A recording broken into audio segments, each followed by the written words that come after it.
everybody. Happy Thursday. We are reading chapter 19 today. Check this out. We're like halfway through our book already. I can't even believe it. That's amazing. Chapter 19 is from Ravi's perspective. Here we go. My day is getting better by the minute. First, Mrs. Beam had liked the naan. Then she was impressed when she noticed how far I had read in Bud, not Buddy. Now it's time for gym class. I was junior school sports captain at Vidyamandhir last year, and even though I was only in 4th grade. If American gym is anything like PE in India, then my troubles will soon be over.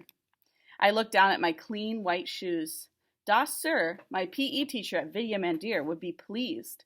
Every day before class he lined us up and first checked our shoes. They must be pure white, he insisted. Thanks to Amma and her polishing skills, mine were always as white as snow. Das Sir would sit in the shade of his favorite neem tree and tell us to start some drills. Stretching exercises, jumping jacks, and 1 round of running. I always finished first, Pramod a close second, and Ramaswamy, up the poor sod, came dead last every time. He was slow not only in reading, but at everything else as well, including running. Das Sir had no patience for him. Ramaswamy had such a big belly that when he tried to touch his toes, he would bend his knees and Das Sir would give him a whack and with a neem twig.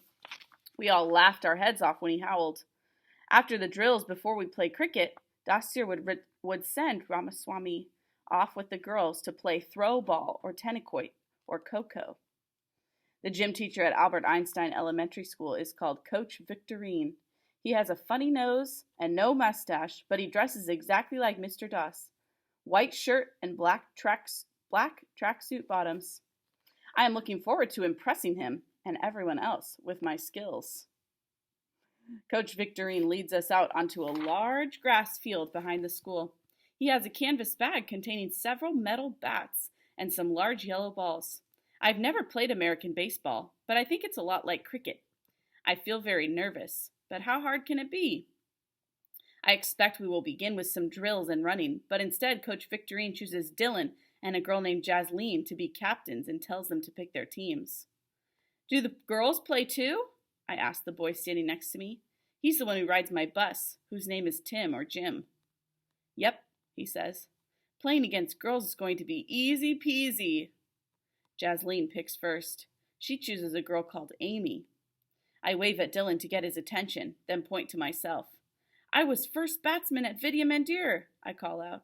I want him to know I won't let him down if he picks me. He chooses the boy named Robert instead.